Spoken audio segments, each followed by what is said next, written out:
چکی ہے جس میں الیکشن کمیشن نے یہ موقف اختیار کیا ہے کہ سپریم کورٹ کی جانب سے 14 مئی کی تاریخ کا اعلان اختیارات سے تجاوز ہے۔ سپریم کورٹ کی جانب سے اسی کیس میں 27 اپریل کو ہونے والی سماعت کا تحریری حکم نامہ بھی آج کے روز جاری کیا گیا۔ اپنے حکم نامے میں عدالت نے واضح کیا ہے کہ مذاکراتی عمل کے لیے عدالت کا کوئی کردار نہیں ہے اور نہ ہی عدالت عظمیٰ کی جانب سے اس امر میں کوئی ہدایت دی گئی ہے۔ سپریم کورٹ نے اپنے فیصلے میں یہ بھی واضح کر دیا کہ عدالت اپنے 4 اپریل کے فیصلے میں کوئی تبدیلی نہیں کرے گی۔ اب دیکھنا یہ ہے کہ سپریم کورٹ اس تصادم سے بھرے ماحول میں کیا نکالتی ہے اور کیا نتیجہ جو ہے وہ راہ نکلتی ہے اور کیا معاملات سامنے آتے ہیں۔ کیا سپریم کورٹ حکومت کے خلاف فیصلے پر عمل درآمد نہ کرنے کی پاداش میں کوئی کارروائی عمل میں لاتی ہے یا پھر وزراء کی دھمکیوں کے آگے سرنگو کرتے ہوئے اپنے فیصلے سے پیچھے ہٹ جائے گی۔ اور کل کے روز پی ڈی ایم کی جانب سے بھی جواب جمع کرایا جائے گا۔ اس تمام موضوع پہ بات کرنے کے لیے ہمیں جوائن کر رہے ہیں امیر جماعت اسلامی جناب سراج الحق صاحب۔ سراج الحق صاحب، وعلیکم السلام۔ پہلا سوال تو میرا اس حوالے سے ہے کہ آپ چونکہ آج بھی کہہ رہے تھے کہ ملک اس وقت سیاسی، معاشی اور آئینی انتشار کا شکار ہے اور اس انتشار کو کم کرنے کے لیے یقیناً آپ نے ایک اچھا انیشیٹو لیا۔ مذاکرات کے لیے آپ کی کوششیں بہت واضح تھیں اور آپ چاہتے تھے کہ جی دونوں سائیڈز میں کوئی نہ کوئی اتفاق رائے پیدا ہو۔ 3 ادوار مذاکرات کے ہوئے لیکن بے نتیجہ نظر آئے۔ آج جو میں حوالہ دے بھی رہی تھی کہ 27 اپریل کی سماعت کا کہ ملک میں ایک وقت میں انتخابات ہوں، اس کیس سے متعلق سماعت کا حکم نامہ بھی جاری ہوا اور سپریم کورٹ نے یہ واضح کر دیا کہ جو مذاکرات کے حوالے سے مذاکراتی عمل کے لیے سپریم کورٹ نے کوئی ڈائریکشن نہیں دی اور ساتھ ساتھ یہ بھی کہا کہ مذاکراتی عمل کے لیے عدالت کا کوئی کردار نہیں تھا اور یہ بھی کہا کہ واضح کیا کہ 14 مئی کا جو فیصلہ ہے انتخابات کا جو حکم ہے وہ حکم نامہ برقرار رہے گا۔ تو سر مذاکرات کے حوالے سے کہا کس نے تھا، سجیشن کس کی تھی؟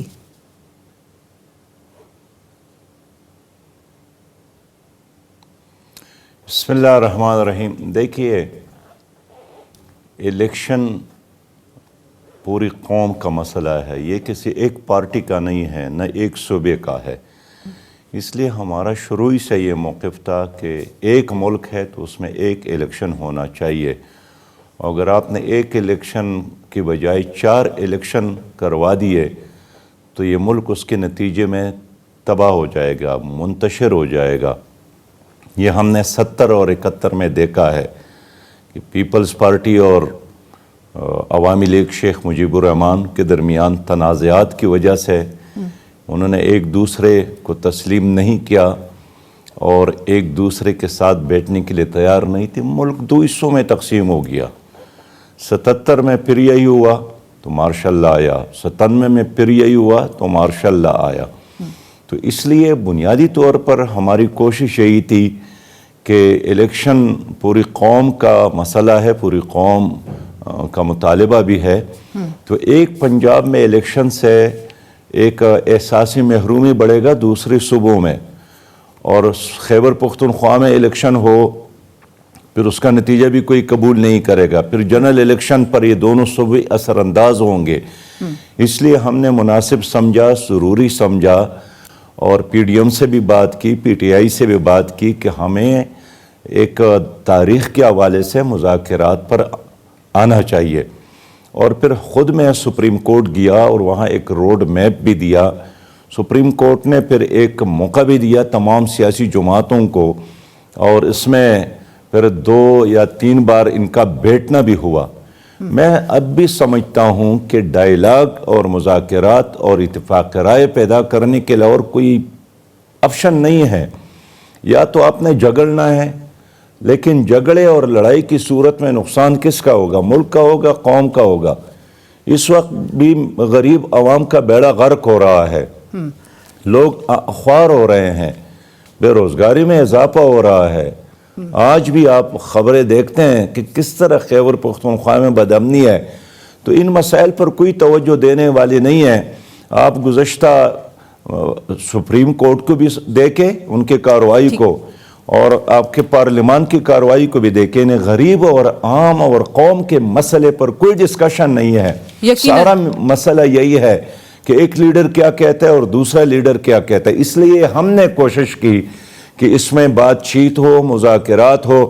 اور یہ بدقسمتی ہے کہ آج پارلیمنٹ بھی تقسیم ہے, یہ بدقسمتی ہے کہ آج عدالت بھی تقسیم ہے, ججز بھی تقسیم ہے, اور ججز ورسز ججز سامنے آئے ہیں, اور پھر عدلیہ ورسز پارلیمان یہ پہلی بار یہ دو دنیا میں آئینی ادارے بڑے یہ خطرناک صورتحال ہے سراج الحق صاحب کہ دو آئینی ادارے بالکل آمنے سامنے اس وقت نظر آ رہے ہیں, اور ایون حکومت کی جانب سے وہ جو تقاریر ہیں, جو سٹیٹمنٹس ہیں, وہ اس میں کوئی نرمی نہیں نظر آ رہی, بڑا سخت لہجہ استعمال کیا جا رہا ہے. بٹ جو میرا بنیادی سوال تھا, جو آپ نے کہا کہ سیاسی جماعتوں کی یعنی کہ حکومت کی طرف سے جو ایک تاثر دیا جا رہا تھا سراج الحق صاحب کہ عدالت فورس کر رہی ہے, جیسے مذاکرات کے لیے ان کو کہہ رہی ہے, اور جو بلاول بھٹو صاحب نے بھی کہا کہ جی بندوق کی نوک پر ہمیں مذاکرات کے لیے آپ نہیں کہہ سکتے جب تک آپ اپنا 3-2 والا فیصلہ واپس نہ لیں, یا پھر جس طرح کا ایک تاثر دیا جا رہا تھا کہ جی پنچایت لگائی جا رہی ہے, تو عدالت نے وہ واضح کر دیا کہ یہ سیاسی جماعتوں کے جو ہے یہ ان کا ہی اس میں عدالت کا کوئی کردار نہیں تھا. بٹ سراج صاحب, اب کیا آپ مذاکرات کے لیے سیاسی جماعت کو کہیں گے, اور کیا یہ مل بیٹھیں گی اب جب کہ یہ آرڈر سامنے آ چکا ہے؟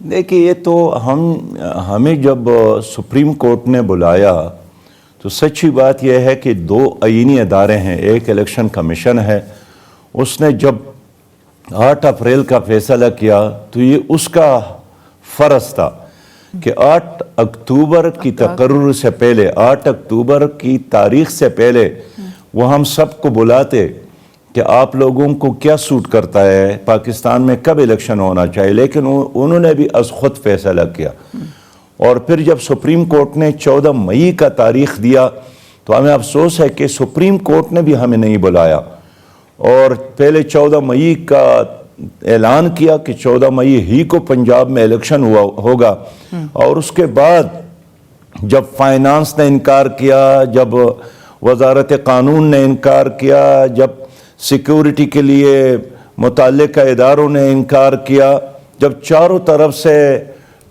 لوگوں نے انکار کیا, تو پھر انہوں نے ہمیں عدالت میں بلایا اور ہماری بات سنی. اس وقت بھی ہمارا ان سے یہی وہ تقاضا تھا کہ اس اتنے بڑے فیصلے کو آپ اپنے کندھوں پر اٹھانے کے بجائے سیاستدانوں پر چھوڑیے, سیاستدانوں کا کام ہے. لیکن چیف جسٹس نے ایک تو یہ کیا کہ ہمیں کوئی 2-3 گھنٹے دیے کہ چلے آپس میں 2-3 گھنٹے بیٹھ کر آپس میں کوئی تاریخ مقرر کر کے ہمیں اطلاع دے دے, طے کر لیں. پھر اٹارنی جنرل وہاں گئے, انہوں نے کہا کہ یہ 2-3 گھنٹوں کا کام نہیں ہے, ہر پارٹی کا اپنا ایک مسئلہ, ایک مائنڈ سیٹ ہے, اپنا ایک بیانیہ ہے, اس لیے اس میں مزید وقت چاہیے. پھر انہوں نے ایک اور تاریخ مقرر کیا, لیکن ہنوز یہ مسئلہ اس لیے حل نہیں ہوا کہ ہر ادارے نے مشاورت کی بجائے اس کو ایک انا کا مسئلہ بنایا ہے, اور ظاہر ہے جہاں انا کا مسئلہ, ذاتی مفادات کا مسئلہ آ جائے وہاں 100% نقصان قوم اور ملک کا ہوتا ہے. تو یہ آپ قومی اسمبلی کو بھی سنتے ہیں, آپ ججز کو بھی سنتے ہیں. میں سمجھتا ہوں کہ یہ بہت خراب صورتحال ہے, اور اب بھی ہمارے ساتھ کچھ وقت ہے کہ ہم اپنے معاملات کو خود ہی سلجھائیں, کوئی اور ہمیں منانے کے لیے اور آپس میں بٹانے کے لیے نہیں آئے گا. رائٹ. سراج الحق صاحب, آپ نے بھی سجیشن دی تھی کہ یہ معاملہ جو ہے جولائی تک جو ہے وہ انتخابات کے حوالے سے لے کر جایا جا سکتا ہے, یہ آپ کی سجیشن تھی. پاکستان تحریک انصاف نے بھی جو رپورٹ گزشتہ روز سپریم کورٹ میں جمع کروائی, اس میں بھی انہوں نے وہ شرائط بھی مینشن کیے کہ جو انہوں نے پی ڈی ایم کے سامنے ان مذاکراتی ادوار میں رکھے. ایک شرط یہ بھی تھی کہ جی اگریمنٹ تو اس بات پہ ہو چکا ہے کہ ملک میں ایک وقت پہ انتخابات ہوں, لیکن اسمبلیاں تحلیل کرنے سے متعلق چونکہ پاکستان تحریک انصاف چاہتی ہے کہ 14 مئی سے پہلے تحلیل ہو, وہ کہتے تھے کہ جولائی کے دوسرے ہفتے میں انتخابات ہو جائیں. آپ کو لگتا ہے کہ کل کا دن, اور چونکہ لوگوں کا خیال ہے کہ بڑا فیصلہ کن دن رہے گا جس میں پی ڈی ایم کی جانب سے جواب بھی جمع کرایا جانا ہے سپریم کورٹ میں, تو کہیں نہ کہیں معاملہ اگست کے اراؤنڈ انتخابات سے متعلق کوئی ہو سکتا ہے؟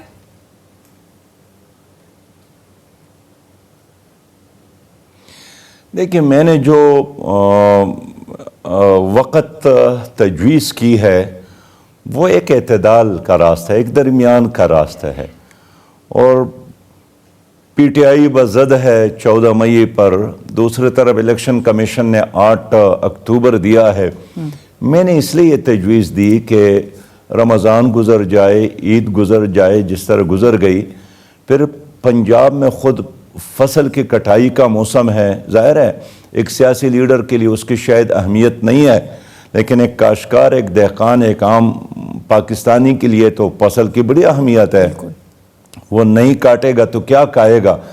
اس لیے پھر میں نے کہا کہ اس کے بعد لوگ حج پر جا رہے ہیں اور عبادت کا موسم ہے، تو لوگ حج سے واپس آ جائے، پھر اس کے بعد الیکشن کے حوالے سے 1 مہینے قبل یا 1 مہینہ اور آگے کر لے، اس پہ ایک کنسنسس ڈیولپ ہو سکتا ہے۔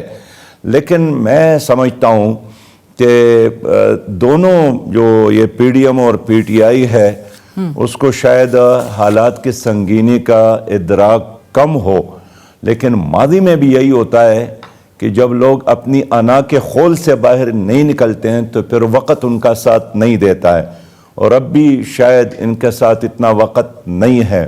تو ہم اب بھی یہی طے کر چکے ہیں کہ تمام سیاسی جماعتوں سے الیکشن کے حوالے سے ہم رابطہ کریں گے۔ باقی آپ کی اپنی سیاست ہے، اپنا منشور ہے، اپنا پروگرام ہے، اپنا ویژن ہے، وہ چلاتے رہے۔ اپنے جھگڑے ہیں، ایک دوسرے کے بارے میں اعلانات ہے، وہ کرتے رہے، لیکن اصل میں ایک میرا لفظ ہے اور الیکشن کا، وہ کسی ایک پارٹی کا نہیں ہے۔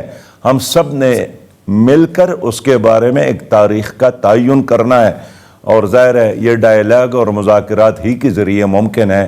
ایک دوسرے کو ڈرا کر، دمکا کر، دبا کر آپ کسی کو زیر نہیں کر سکتے ہیں۔ ظاہر ہے ایک مہذب معاشرے کا بنیادی اصول ایک دوسرے کو قائل کرنا ہے، دلیل دینا ہے اور دلیل سننا ہے، سپیس لینا ہے اور سپیس دینا بھی ہے۔ بالکل صحیح کہہ رہے ہیں، بٹ سراج الحق صاحب، حالات کی اگر سنگینی کو آپ نے کہا کہ یہ دونوں سائیڈز نہیں سمجھ پا رہے، آپ نے یہ بھی کہا کہ اب حکومت کا بھی امتحان ہے اور انہیں بھی قربانی دینی ہے۔ حکومت جس محاذرائی کی طرف ملک کو لے کے جا رہی ہے اور جس طرح سے ایک پارلیمان ورسس عدلیہ ایک جو سچویشن بنا لی گئی ہے، جہاں پر کوئی اور شخص نہیں لیکن ملک کے وزیر داخلہ چیف جسٹس صاحب کو ایک نوٹیفیکیشن کے ذریعے ہٹانے کے حوالے سے بیانات دے رہے ہوں، تو کس حد تک آپ سمجھ رہے ہیں کہ یہ ایک ملک کے لیے ایک بہت ہی ایک خطرناک ترین صورتحال کی طرف ڈیلیبریٹلی آن پرپز لے کر جایا جا رہا ہے؟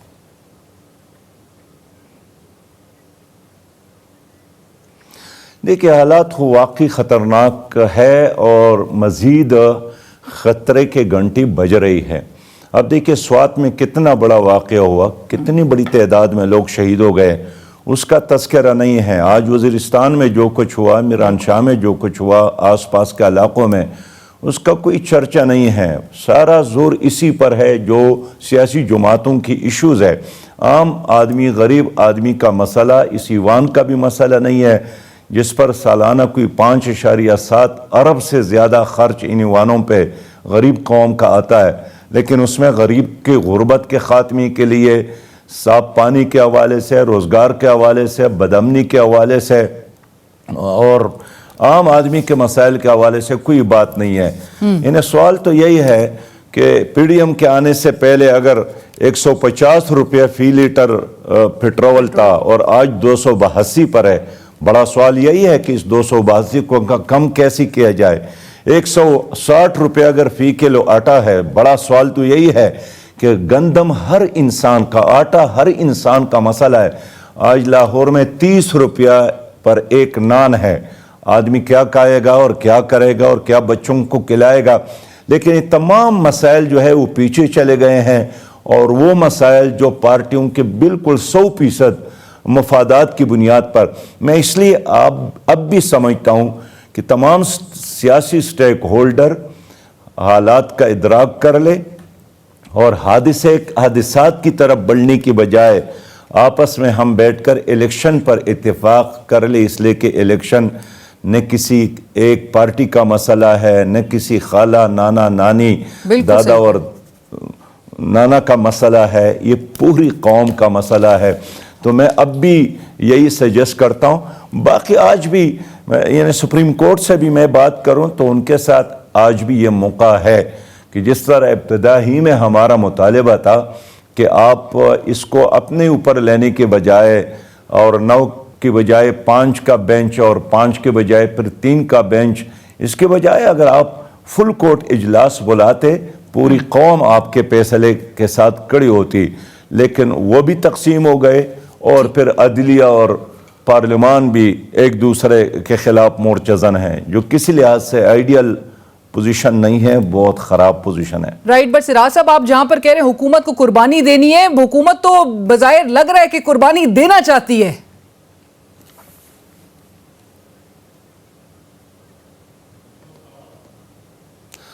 یعنی وہ تو آپ کا مطلب بہت زمانی ہے، لیکن میں ایک اور سینس میں کہنا چاہتا ہوں کہ اگر ایک کنسنسس پیدا ہونے کا امکان موجود ہے تو بالکل آخر میں الیکشن لینے کی بجائے کچھ وقت اگر پہلے بھی ہو جائے، میرے خیال میں عوام ہی کو اختیار دیا جائے کہ وہ فیصلہ کرے، اور عوام کو اختیار دینے کا مطلب الیکشن ہی ہے۔ یہ جو مذاکرات جب بے نتیجہ، پی ڈی ایم نے جو کچھ کیا قوم کے سامنے ہے۔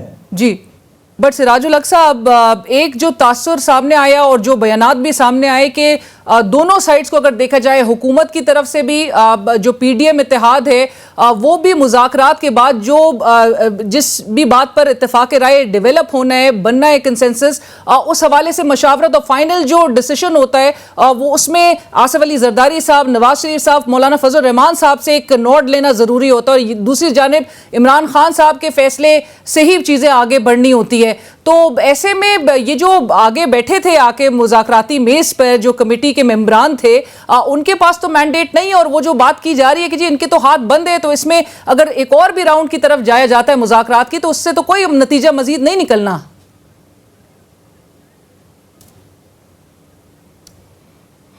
دیکھیں، ایک مرحلہ تو ایسا تھا نا کہ خود وزیر داخلہ نے بھی اعلان کیا تھا کہ یا ہم رہیں گے یا وہ رہیں گے۔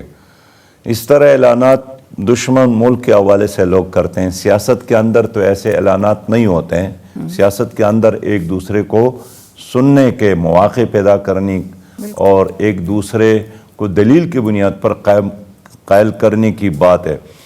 تو جھگڑے اور فساد سے سچی بات یہ ہے کہ معیشت اور تباہ ہو جائے گی۔ اگر کوئی سمجھتا ہے کہ ہم ایجیٹیشن کریں گے تو ایجیٹیشن کا نتیجہ جو ماضی میں نکلے گا، اس کے نتیجے میں کوئی پودے پر پل نہیں آتا ہے، جو پل ہوتا ہے وہ بھی ان سے محروم ہو جاتا ہے۔ اس لیے میں سمجھتا ہوں کہ کوئی راستہ نکالے بغیر کوئی اور آپشن ہمارے ساتھ نہیں ہے، اور اس کے نتیجے میں گلی اور کوچے کے سطح پر اور ٹینشن میں اضافہ ہوگا، پولرائزیشن میں اضافہ ہوگا، اس کے نتیجے میں آپ کی معیشت اور کمزور ہوگی، پاکستان تماشا بنے گا۔ اور ان دونوں جماعتوں نے ملک کو جس حد تک پہنچایا ہے، میں سمجھتا ہوں کہ ماضی میں کبھی بھی نہ ہمارے ادارے اس حد تک کمزور ہو گئے تھے، آپس میں لڑنے بڑھنے کے لیے تیار ہو گئے تھے۔ یہ ان دونوں جماعتوں نے ملک کو اس حد تک پہنچایا، لیکن ملک تو بھر ہمارا ہے، یہ ہمارا گھر ہے۔ اگر کسی ایک کونے میں آگ لگ جائے اور آپ دوسرے کونے میں بھی بیٹھے ہیں تو آگ آپ تک بھی پہنچ سکتی ہے۔ اس لیے تناؤ اور کچاؤ اور لڑائی اور فساد کی اس آگ کو بجھانے میں ہر باضمیر پاکستانی اور دانا بینا پاکستانی کو اپنا کردار ادا کرنا چاہیے۔ بے شک۔ سراج الحق صاحب، نون لیگ کے سینیٹر ہیں عرفان صدیقی صاحب، انہوں نے ایک بات کہی کہ 90 روز میں انتخابات کی شک غیر مؤثر ہو چکی ہے، اور وہ کہتے ہیں کہ اب آئین کے 254 آرٹیکل 254 کے تحت جب بھی الیکشن ہوئے وہ درست اور آئینی سمجھے جائیں گے۔ ان کی یہ بات، ان کا یہ نقطہ جو ہے، آپ سمجھتے ہیں کہ کوئی ویٹیج رکھتا ہے، یا پھر یہ اسے آئین کی تشریح اور اپنی مرضی سے آئین کی تشریح کے مترادف سمجھا جائے؟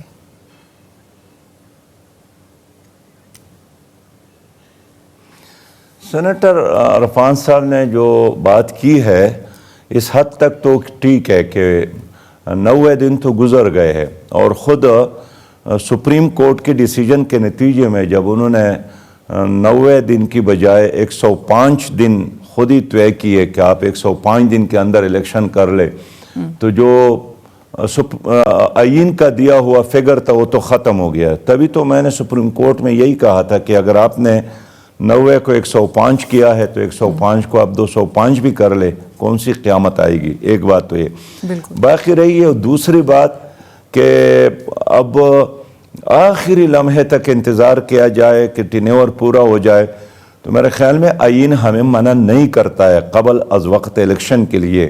اور پوری دنیا میں یہی ہوتا ہے کہ جب کوئی نظام نہیں چلتا ہے تو حکومت قبل از وقت الیکشن کا انعقاد کرتی ہے, اس کے لیے تیار ہوتی ہے, اور یہ ایک پریکٹس ہے ساری دنیا کی جمہوری ممالک میں.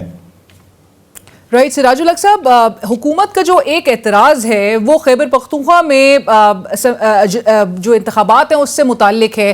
وہ کہتے ہیں کہ پاکستان تحریک انصاف اور ایون جو اعلیٰ عدلیہ ہے وہ اتنے کنسرن نہیں نظر آتے, اتنے پریشان نہیں نظر آتے خیبر پختونخوا میں انتخابات کے حوالے سے, اگرچہ 18 جنوری کو خیبر پختونخوا کا بھی اسمبلی تحلیل ہوئی تھی. آپ کا اس پہ کیا آپ کی رائے ہے؟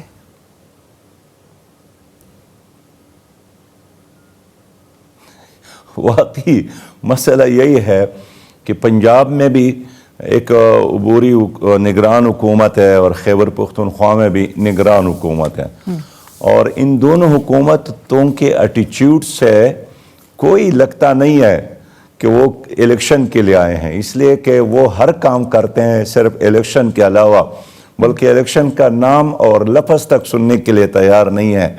لیکن یہ ماحول بنایا کس نے؟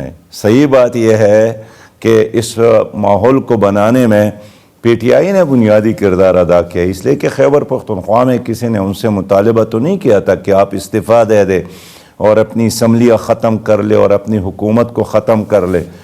پھر وہاں کا وزیر اعلیٰ بھی, پنجاب کے وزیر اعلیٰ تو بار بار کہتے رہے کہ اپنی حکومت آپ کیوں ختم کرتے ہیں, لیکن باہر بضد تھے اور انہوں نے اپنی حکومتوں کو ختم کر کے خود اپنی طاقت کو یا جو ان کو ایک میسر فورم تھا اس کا خاتمہ کیا, اور اس پر انہوں نے پھر خوشحالی کا اظہار بھی کیا. اب خود پنس گئے ہیں, مشکل سے 2-4 ہو گئے ہیں. ان کا یہ خیال تھا کہ شاید ہم پنجاب میں دوبارہ الیکشن جیت کر آئندہ جنرل الیکشن پر اثر انداز ہوں گے یا خیبر پختونخوا میں. رائٹ. بٹ سراج صاحب آخر میں صرف یہ بتا دیں کہ ون ٹائم جو کانسٹیٹیوشنل امینڈمنٹ ہے, ترمیم ہے, اس کے حوالے سے تو پاکستان تحریک انصاف اگری کرتی ہے اور اسمبلی میں واپس آنا چاہتی ہے پارلیمنٹ میں, ان کو آنے دینا چاہیے؟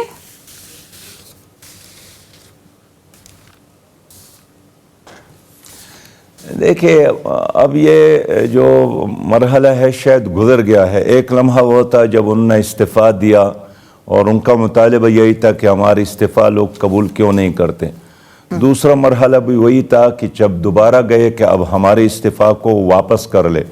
ابھی تیسرا مرحلہ ہے کہ ہمیں ایک دن کے لیے وہاں جانے دے, لیکن یہ بھی کنسنسس کی بنیاد پر ممکن ہے. اب دیکھنا یہ ہے کہ کیا قانون اس کی اجازت دیتا ہے کہ ایک آدمی نے استعفیٰ دیا ہو اور اس کے استعفاء باقاعدہ باضابطہ اسپیکر نے منظور کیا ہو. آپ کی رائے کیا ہے سر, آنا چاہیے واپس اسمبلی میں؟ دروازہ بھی کٹکھٹایا ہو. میری رائے یہی ہے کہ اتنی طویل ایکسرسائز کے بعد ایک ہی کام کرنا چاہیے کہ نگران حکومتیں قائم ہوں مرکز میں بھی اور 4 صوبوں میں, اور جس پر اتفاق بھی ہوا ہے, اس طرح ایک الیکشن پر بھی اتفاق ہوا ہے. میرے خیال میں اب اس کی طرف بڑھنا چاہیے اس کی طرف. بہت شکریہ سراج الحق صاحب, بہت شکریہ کرنے کے لیے. امیر جماعت اسلامی جناب سراج الحق صاحب اس وقت ہم سے بات کر رہے تھے. اسی کے ساتھ ہی بڑھیں گے ایک بریک کی طرف, اور بریک کے بعد دوبارہ حاضر ہوتے ہیں. بریک کے بعد ایک بار پھر خوش آمدید. اور حکومت اور اپوزیشن کے درمیان جو مذاکرات کے 3 راؤنڈز ہوئے وہ بے نتیجہ ہی رہے, لیکن اس بحران سے نکلنے کے لیے اور حل نکالنے کے لیے اور انتخابات کے حصول کے لیے دونوں سائیڈز کا بیٹھنا اور اس سے کسی ایک نتیجے پہ کسی ایک نقطے پہ اتفاق رائے قائم ہونا وہ بہت ضروری ہے. لیکن معاملات کس طرف جا رہے ہیں, محاذرائی ہے, 2 آئینی ادارے ایک دوسرے کے آمنے سامنے ہیں, اس حوالے سے گفتگو کریں گے. علی محمد خان صاحب سینئر رہنما پاکستان تحریک انصاف اس وقت ہمارے ساتھ موجود ہیں. علی محمد صاحب بہت شکریہ, السلام علیکم, آپ نے ہمیں جوائن کرا. علی محمد خان صاحب سب سے پہلے تو یہ بتائیے گا, اور جو جس طرح سے نون لیگ کہہ بھی رہی ہے, سینیٹر نون لیگ کے عرفان صدیقی صاحب وہ کہتے ہیں کہ جی پاکستان تحریک انصاف کو انتخابات کی صرف نئی تاریخ ہی نہیں چاہیے بلکہ وہ چاہتے ہیں کہ پی ڈی ایم